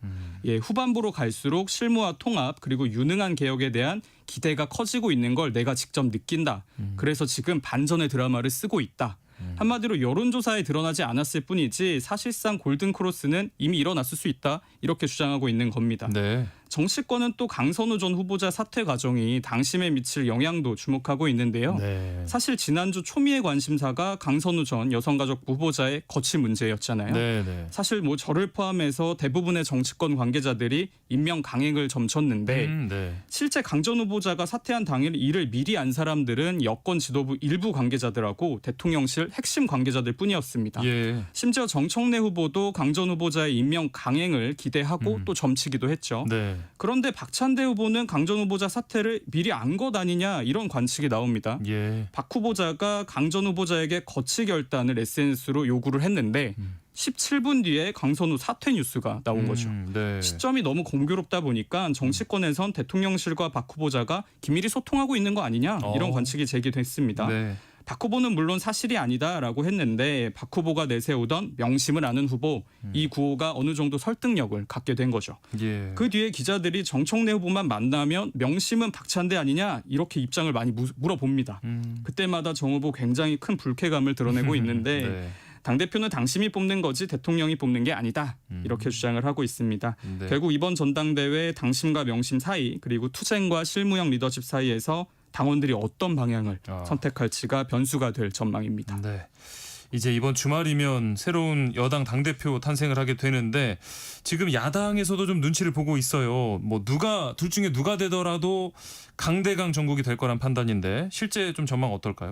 네, 여야 관계 전망 정말 어둡습니다. 예, 아무래도 정청래, 박찬대 두 후보 모두 국민의힘 당권 주자 중에 나랑 호흡 맞출 사람 아무도 없다. 예, 그렇죠. 이렇게 말하면서 강대강 대결을 이미 예고를 했는데요. 네. 특히 정청래 후보는 국민의힘을 겨냥해서 통합진보당 해산 사태보다 100배, 1000배 더 위중하다. 이렇게 말을 했고 예. 심지어 협치형 주자로 평가받는 박찬대 후보마저 국민의힘 해체하고 새로 만들겠다는 사람이 나오지 않는 이상 협치는 없다. 또 어제는 당대표로 확정되는 즉시 국민의힘 권영세, 이양수, 권성동 이렇게 세 의원 고발하겠다 단언했습니다. 예. 사실 이 정도 수위의 비판을 여당 당대표 후보 전원이 전당대회 중 한 전례가 없습니다. 그렇죠. 특히 여당과 별개로 야당에서도 소위 투쟁형 후보들이 많이 출사표를 던졌어요. 네네. 국회에서 국민의힘 한 초선 의원을 만났는데 이거 축구로 치면 브라질과 스페인이 수비수 한 명도 투입하지 않고 공격수만 10명씩 투입해서 탁공이네요. 예, 네. 경기하겠다는 거다 이렇게 비유를 하더라고요. 예. 아무래도 이 흐름이 양당 지도부 출범 이후까지 이어진다면 국회에서 협상이나 뭐 정책 논의 어려워질 것으로 보입니다. 네, 다음은 국민의힘을 살펴보겠습니다. 일단 지난주에 한동훈 전 대표가 전당대회 불출마를 선언하면서 이 결정이 어떤 배경에서 나온 건지 궁금증이 커집니다. 네, 한동훈 전 대표 지난 24일에 전당대회 출마하지 않겠다 공식적으로 선언을 했습니다. 예. 한 전 대표가 극우 스크럼에 맞서서 보수 어게인을 준비하겠다 이렇게 밝혔는데 네. 요약하면 이번에는 선수가 아니라 당원으로서 당을 극우로 포획하려는 세력과 싸우겠다. 이렇게 선언한 겁니다. 네. 취재를 해봤더니 한 전 대표가 불출마 선언 하루 전까지 정말 많은 사람들을 만나면서 의견을 구했다고 해요. 예. 소위 말하는 친한계 의원들뿐 아니라 뭐 진중권 교수부터 라디오에 나오는 다양한 평론가분들 또 유승민 전 의원에게도 직접 연락을 해서 만났다고 하는데 네. 이렇게 만난 사람들의 80% 이상이 불출마를 조언했다고 합니다. 아무래도 당의 주류가 여전히 친윤계고 또 그렇다 보니까 승률도 낮고 당대표가 되더라도 지금 윤희숙 혁신위처럼 표류할 수 있다는 거죠. 네. 결국 한 전 대표 고심 끝에 불출마를 선언했는데 정치권에선 뭐 보궐선거 출마부터 내년 지방선거 출마설까지 다양한 전망이 제기되고 있습니다. 네. 자, 이렇게 한동훈 전 대표가 빠지면서 판세도 좀 변화가 생긴 것 같습니다. 지금 구도에서 누가 좀 더 우세한 흐름을 보이고 있을까요? 뭐 찬탄, 반탄 주자 대표 누가 있습니까? 네, 한동훈 전 대표의 불출마 분명히 큰 변수입니다. 네. 얼핏 보면 같은 찬탄 진영 후보인 안철수, 조경태 후보가 경쟁자가 사라졌으니까 네, 좋아할 것도 같은데 네. 그런데 막상 현장 분위기는 또 그렇지 않습니다. 두 후보 모두 아쉽다고 얘기를 하고 있어요. 예. 아무래도 한 전 대표가 출마하면 전당대회 흥행 연기도 살고 또 이 열기를 발판 삼아서 소위 말하는 찬탄 연대 이거 띄우려고 했는데 네. 구상이 이제 어그러진 거죠. 예. 실제 안철수 후보도 언론 인터뷰 통해서 혁신 경쟁을 할 사람이 한 명 빠져서 혁신의 목소리가 약화될 수 있다 이런 우려를 표명을 했는데요. 네. 분위기 반전을 위해서 조경태 후보가 그러면 우리 혁신파 단일화 국민연선을 한번 따로 해보자 이렇게 제안을 했는데 네. 안철수 후보 포함해서 호응한 주자가 아직 없습니다. 아이고. 네. 반면 반탄파로서는 당권을 쟁취할 절호의 기회를 잡은 셈인데요. 특히 김문수 후보 측이 고무되어 있습니다. 예. 아무래도 직전 대선 후보였고 또 대선에서 40%대 적지 않은 득표율을 기록을 했기 때문에 네. 당내 조직세나 뭐 대중적인 인지도가 상당하다는 평가를 받고 있습니다. 여기에 장동건 의원이 전환길도 품자 한동훈은 쇄신대당이다. 이런 좀 센 주장 내세우면서 반탄파 후보 경쟁을 고조시키고 있고요. 네. 주진우 후보나 양양자 후보는 찬탄 반탄 이런 구도 찬성하지 않는다. 이른바 중립지대 후보로 나선 상황입니다. 예. 지금 당장 봤을 때는 국민의힘 전당대회 구도가 일단 김문수 전 장관 쪽으로 조금 기우는 것 같은데 뭐 이른바 대세론이 좀 굳어지는 이런 분위기 변수가 뭐가 남아 있을까요? 네, 앞서 말씀드린 것처럼 김문수 후보 대세론을 형성하고 있는 건 부인하기 어렵습니다. 하지만 변수 없는 경선이 없죠. 네. 첫 번째는 비윤 주자들의 단일화 또는 연대 가능성 남아 있습니다. 네. 안철수, 조경태, 주진우 후보 등 이른바 비윤 주자들이 개별적으로는 힘이 좀 부족해 보여도 만약에 결선 투표 전제로 전략적 단일화 나선다면 흐름이 뒤집힐 가능성도 있습니다. 네. 또 특검 수사도 변수입니다. 이젠 정권 관련 수사가 급물살을 타면서 김문수 후보처럼 윤석열 전 대통령과의 관계가 밀접한 주자들이 부담을 안게 되는 구도도 그렇죠. 예상됩니다. 네. 뿐만 아니라 이른바 뭐 VIP 경로회의 당일에 대통령 집무실 번호와 44초간 통화했던 당시 대통령실 법무비서관이죠. 주진우 후보도 특검 수사 대상이 될 가능성이 있습니다. 네. 여기에 최근 안철수 후보도 특검 출석 요구를 받은 상황인데요. 전당대회 중에 특검의 수사 속도 방향에 주자들의 촉각이 곤두설 것으로 보입니다. 자, 그런가 하면 지금 이 전당대회가 본격화되자마자 신천지 개입설이 좀 불거지면서 당 안팎이 꽤 시끄럽거든요. 어떤 일이죠? 발단은 홍준표 전 대구시장 폭로였습니다. 네. 지난 26일에 SNS 통해서 2021년 국민의힘 대선 경선 당시 신천지 신도 10만 명이 윤석열 후보 돕기 위해 책임당원으로 입당했다 이렇게 주장을 한 건데요. 네.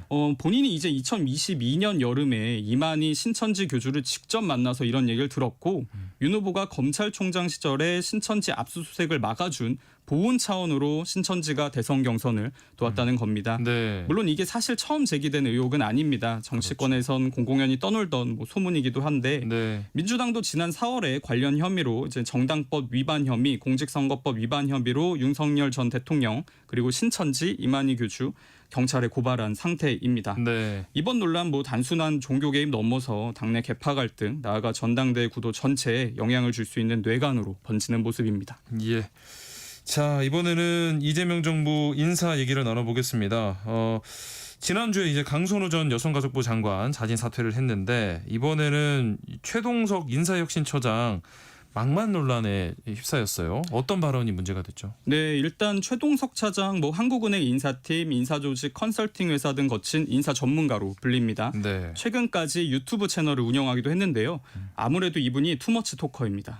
예, SNS나 유튜브, 저서 통해서 사회 정치 분야에서 굉장히 많은 의견을 개진해 왔는데요. 네. 이게 사인일 때는 상관이 없는데 공직에 올라오다 보니까 이 과거의 발언들이 재조명받고 있는 겁니다. 예. 문제는 했던 발언의 수위 비판의 세기가 다소 좀 높다는 데 있습니다. 네. 일례로 문재인 전 대통령 향해서 모든 고통의 원천, 그리고 조국 전 장관에 대해서는 무능한 사람이다. 정치판에서 몰아내야 한다. 이렇게 주장을 했어요. 예. 또 공직자들을 비판하면서 이를 발달장애 아동에 빗댄다든지 여성을 속빈 미녀, 놀림감, 좀 부적절하게 묘사한 것도 논란이 됐는데 네. 물론 이런 비판의 맥락이나 비유의 과정이 생략된 측면도 없지 않습니다. 다만 이분이 인사혁신을 책임지는 고위공직자잖아요. 네. 특히 인사의 공정성을 총괄해야 할 자리에 있다 보니까 발언 수위가 좀 지나치다 이런 비판 나오고 있습니다.